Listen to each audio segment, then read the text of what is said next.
vos chats. L'homme africain n'est pas un animal. Nous ne sommes pas des cobayes de vos labos pour que vous commenciez vos tests sur nous. Ça fait des siècles que vous nous testez. Ça fait des siècles que vous nous faites souffrir. Depuis que vous avez découvert que le continent africain était le jardin d'Éden, vous ne voulez pas nous lâcher. Nous souffrons, mais nous sommes en train d'enrichir plusieurs. Nous mourons de faim alors que nous nourrissons plusieurs. Quelque chose m'a fait rire il y a quelque temps. 23 Italiens retrouvés clandestinement sur un port nigérian. Ah, depuis quand l'Italien rentre clandestinement au Nigeria? Parce que vous voulez aller vous réfugier en Afrique maintenant? Il n'y a pas très longtemps, sur vos côtes, vous chassiez les migrants de vos côtes. Votre Premier ministre a dit qu'il ne voulait plus. Il en avait marre de cette invasion africaine sur ses sols. Nous avons vu un migrant noir mourir dans les eaux de Venise sans que personne ne lui porte secours. Parce qu'il était noir, parce qu'il était africain. Nous avons tort parce que nous sommes africains ou parce que nous sommes riches de nos sols? Parce que nous avons de quoi manger et de quoi nourrir toute cette planète. C'est pourquoi l'Africain souffre. Mais Africain, laisse-moi te dire que tu es fort. Laisse-moi te dire que tu es vaillant. Laisse-moi te dire qu'il en faudra beaucoup plus pour te vaincre.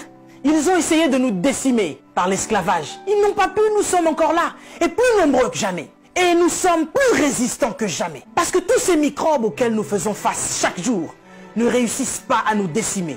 Ce n'est pas un Covid-19 qui va décimer le peuple noir. N'ayez pas peur, tel est mon message. Je vous invite, chers Africains, à devenir beaucoup plus forts. Ne faites pas confiance à ceux qui nous gouvernent. Ça fait des lustres qu'ils sont là. Ils prennent leur retraite tout en étant présidents. Ils ont du mal à lâcher ce fauteuil qu'ils pensent être éternel. Qui a déjà fait 200 ans au pouvoir? Êtes-vous assez fort pour faire 300 ans? Vous n'arrivez même pas à faire 100 ans. Mais vous êtes tellement médiocre, ignoble. J'ai suivi plusieurs de nos présidents africains qui ont copié le discours du président Macron. Bande de marionnettes, bande de gigolos. Vous n'êtes même pas capable d'écrire vos propres discours, au point où vous devez copier sur ce que Macron dit. Lui-même, il est en train de mentir à la population française. Son gouvernement nous ment depuis le début. Et vous, vous suivez Macron pour continuer à mentir aux Africains? Mais nous, vous nous mentez depuis des siècles. Vous nous mentez et encore vous nous mentez. Pour remplir vos poches. Vous vivez dans des palaces, mais vous vous souciez même pas de ce que l'Africain doit manger.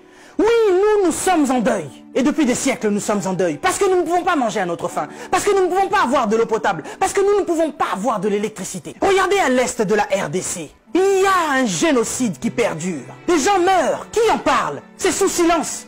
Et aujourd'hui, l'OMS vient nous parler de la pandémie, de l'épidémie, qui n'a même pas fait 100 000 morts dans le monde. Ces millions de Congolais qui meurent chaque jour. Qu'est-ce que vous en faites? Vous nous parlez de crise? Vous voulez prendre des décisions de crise? Mais nous, ça fait des siècles que nous sommes en crise. Qu'est-ce que vous faites, cher président? À part manger et boire et faire des fêtes. Vous parlez confinement? Oui, l'Africain accepte.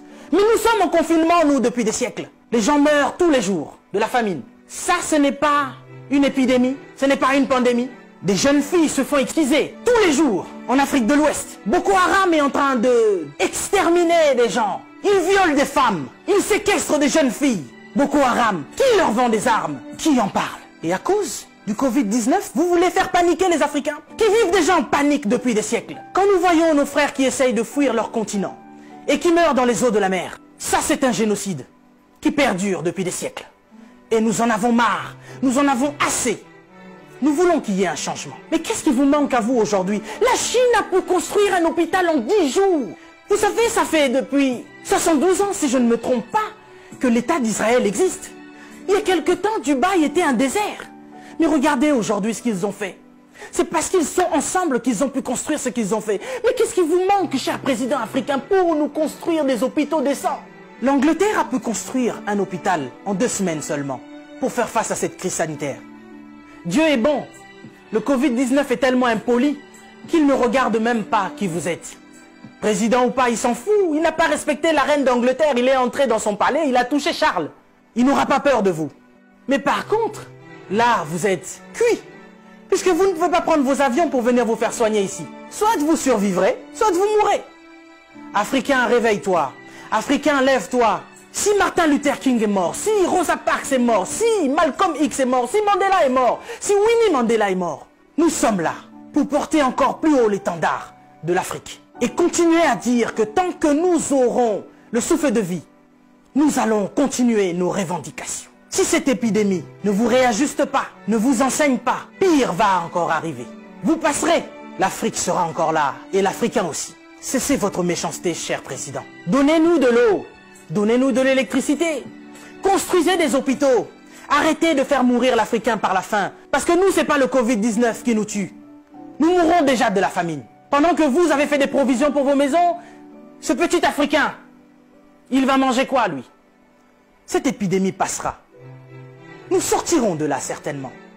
Mais vous n'allez pas vous en sortir ainsi, devant le tribunal de Dieu. Mais avant le tribunal de Dieu, ici sur cette terre, vous serez jugés. Africains, sois forts. Que personne ne te fasse peur. Respectez les règles d'hygiène, mais n'ayez pas peur. Nous sommes forts. C'est Dieu qui nous protège. Et que Dieu vous protège, chers Africains. Que Dieu vous garde là où vous êtes. Le combat n'est pas encore fini. Ça ne fait que commencer. Que Dieu nous fasse justice.